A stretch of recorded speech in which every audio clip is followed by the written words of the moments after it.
The fifth point that we want to hit on is not necessarily a detail, but more how you get details into your experience. And it's about testing. Testing is one of those things that is really hard to do and hard to get in the process of, but once you do it, you realize the power of it. From a user experience perspective, what we know to be true almost consistently is how we think users are going to use a site is pretty much 90% of the time different from how they use a site. And the features that they really happen to like might be different from the features that we think that they should like. So testing is a really good way to uncover that. Testing can go through a variety of different platforms. One of the easiest ways to test is simply to sketch. So you can begin to sort of sketch out a different version of your site or maybe a little bit different functionality of your site on a paper pad and ask a user to sort of navigate it and say, where would you go if you needed to find how to search a job? They might not be able to find that immediately, so you might want to consider relabeling that or putting that in a more prominent location. There are more sophisticated ways of testing too. We've used a site called Crazy Egg, which allows you to drop a little bit of code onto your site, and it gives you a heat map which actually shows where users are clicking.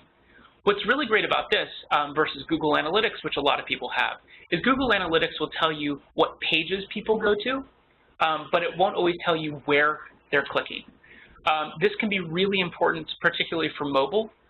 If you notice that you've got a very, very tiny link on your site and you're looking at the mobile view and you realize that people are tapping all around that, it means that, in a very technical term, that the target is too small, which means it's really hard to hit. So it might be something that you look at that data and say, by testing this, I now understand that I want to increase the font size or maybe make that a little bit more prominent of a button. The other thing that you can look at from a testing perspective is something called A/B testing, which I'll let Kai talk a little bit about on how to do AP testing. Yeah, actually, A/B testing is basically the idea that you might test multiple variations of either parts of a page, like calls to action or navigational pieces, or even entirely separate versions of the page to see which one actually drives more action on the user who had visited a particular version. So there's a couple of really easy ways to do this, and it used to be that doing A/B testing was really complicated and expensive in the past. So now there's a few tools out there that actually make it quite easy. So one tool is one that we're already, probably all of us, using, which is Google Analytics. And Google has a piece within Google Analytics called Google Experiments. And Google Experiments allows you to create two entirely separate versions of a page and then measure the effectiveness of each of those. So the way it might work, like a practical example would be if you take, let's say you take a job, or maybe a page within a particular career path that you have. So if you're a healthcare organization, let's say that you have a key kind of nursing page that's most of the information you have about being a nurse at a particular hospital. So on that page, you might have a couple different variations of it. One maybe where you feature something about the work environment very specifically, you know, and like what interactions might be like. And another one maybe that you focus on something more like benefits and things that might be differentiators in the compensation with other local hospitals. So you might create two variations of that page. One of them is the main page that you had in place before, and one of them is a new one. And so you would drop this piece of Google code on each of those new pages, or sorry, one's existing, one's new. You drop a little piece of code on each one. Google then will automatically serve up randomly those two pages, and then you'll define a goal within Google Analytics that say, I want people to go and search for jobs after that page. And Google then will keep track of which one of those pages actually drives more people to search for jobs. And after some period of time, Google will start just automatically always serving the best one. It gives you a really neat way to optimize. The other piece of that is that you can get a little bit more detailed with other tools. There's a great one called Optimizely that allows you to actually test individual pieces within a page, like just the color, say, of a search jobs button, and actually see if that makes a difference. I think studies have shown that very bizarre random things can have huge impacts on conversion rates, on actually enticing people to click. Just simply changing a button from red to green could, in fact, have like an impact that's like multiple times. And if you're on the consumer side and selling products, that can have a huge impact on how many products you actually sell.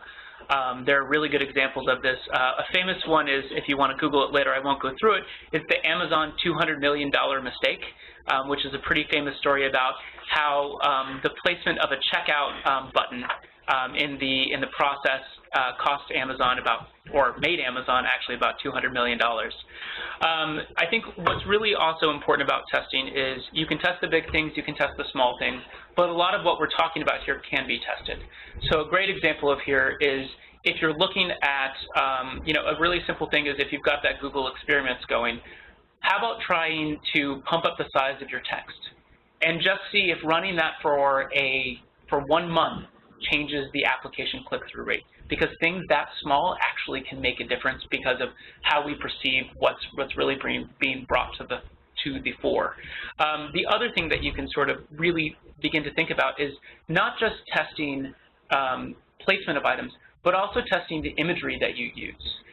This is a really easy way to consider, hey, swap out an image instead of a shot of people against a wall, maybe you shoot someone's face up close. That can make a big difference in how someone perceives a page and how likely someone is to click through. In a lot of cases, testing, the important thing to understand is you're generally not going to get like 40% jumps. You're not going to see that kind of huge page view jumps. But the important thing about testing is it can make incremental changes. And the reality is if you could improve your site by, let's say, 3% every month, you're looking at a pretty big kind of change when you go year on year. Even if you can change that only 1% a month, if you got 12% more clicks through to your application, that can mean a huge difference in terms of hiring and quality of candidates. Well, I think, and even though the percentage sounds small, I mean, it can be quite significant, right? If you, for example, if you're, and probably many people on the call may be running sort of large things like pay-per-click campaigns that are driving folks into your career site or into various job applications. So if you think about it, if you have a 3% conversion rate from a particular campaign where maybe you're running media on, let's say, a site like Indeed or Simply Hired. So if you're spending $20,000 on that campaign and you have a 3% conversion rate, upping that conversion rate another 3%, right, actually was like you doubled your money of the actual applicants that you're getting. So basically you turned $20,000 into $40,000 worth of clicks. So the next time, rather than spending another 20, you could actually only spend 10 now because of the optimization. So either way, there's potentially some huge gains from even making like very small kind of just percentage increases in performance. And I'll say to this point in terms of budget, because I know that that's something that everybody's thinking about towards the end of the year, and how am I going to spend my budget next year? A lot of times people won't invest in testing because there's a feeling of, well, I got the best in breed, and so it should be the best in class. But the reality is nobody knows what best in class is. We know best practices, but best practices don't always translate across every brand. So I think it's important to think about allocating some of your budget maybe towards a broad sort of category of experience, let's say, which might include some testing, which might include some tweaks in there, because those types of tweaks really can make a huge difference in terms of the number of people interacting with your site and seeing your site in a different light. So it's something that we're seeing a large shift to. A lot of the larger companies have done this. The Facebooks, the Googles, the Twitters of the world actually have a huge percentage of their budget in user testing and in overall experience. If you'll notice, their sites don't change dramatically, but the little details do. That a button might move from one place to another. That's because they're doing user testing and they've realized that it works. So it's a different way to approach a career site. It may not be, in fact, that you have to do a whole new career site next year. That it might be that you could just invest pretty heavily in some really good user testing, and you might be able to achieve really incredible effects without having to blow up something that's already pretty good. Yeah, a couple years ago, Google actually had put together a piece that they had sent out to many advertising agencies, mostly consumer, that was basically kind of a call to action around what they called Agile Advertising. And their idea was that they were saying that advertisers today and agencies are really doing it wrong. And they were saying that rather than putting so much effort in trying to build something perfect and get it out the door, you should be trying to get something out the door as quickly as possible. And then you should test, you should measure like the effects of it, and then iterate on that, make it better, and ultimately you end up where you've got a campaign at the end that's performing much better than you would have otherwise. And then it's one that you actually don't need to change. And if you think about that in terms of a career site, it means that when you go to do a new career site, you could spend a lot less upfront in thinking about like getting something kind of more minimalistic out the door, and then overall, kind of ongoing, you can actually put money into testing, into making it better, and theoretically, you never have to redo your career site again because it's kind of always changing, always evolving with users, and you're basing it not on hunches, but you're actually basing it on things that you've measured and what users are actually doing on the site. A great example of this, and it's not a career site example, but the New York Times, when they redid their page, I guess it was last year, basically came out with a statement that said, we are never going to redo this page again. So the New York Times had historically updated their website and completely done an overhaul, I think probably every like 5 years or so.